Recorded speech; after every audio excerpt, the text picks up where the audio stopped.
So the trade deadline has come and gone, and the Patriots were actually one of the more active teams at the deadline because they made all of one deal. They picked up Isaiah Ford from the Dolphins for a conditional 2022 sixth-round pick, and they also claimed Isaiah Mack off waivers from the Titans, another space-eater defensive tackle, because they're running low on them. So the bigger headline is what didn't happen. Stephon Gilmore stays a Patriot. When you take all of that into consideration, what stands out to you? What does the outlook now look like for the rest of the season?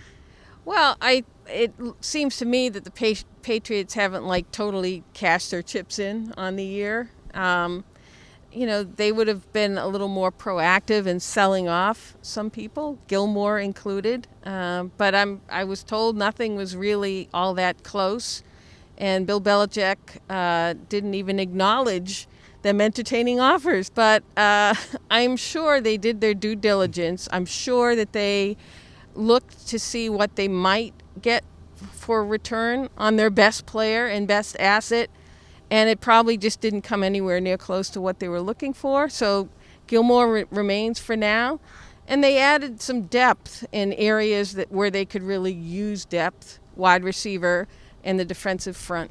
So it's unlikely you'll see Isaiah Ford or Isaiah Mack against the Jets on Monday night because, of course, they need to go through all the COVID-19 protocols and be able to come into the building, know the system, and be involved. So the Patriots will practice Thursday, Friday, and Saturday this week. But Ford, 6'2", about a 200-pound receiver.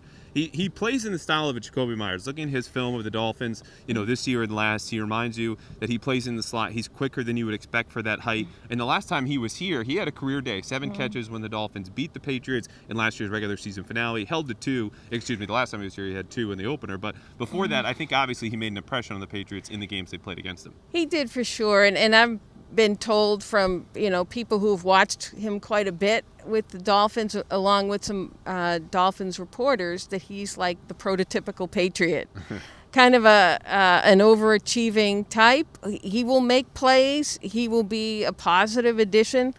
I mean, he's not the stud playmaker that they could really use, but he will be helpful. And he comes at a low price, a conditional 6th-round pick, something the Patriots can spare in 2022. And so nothing really changes for them. They keep their cap space going into 2021, which Bill Belichick mentioned earlier this week that they are very intent on preserving. So all in all, basically what you could have asked for if you were someone out there who wanted the team to continue to compete and keep Stephon Gilmore. The Patriots are the same, perhaps a little bit better. And we'll find out more starting Monday night against the Jets.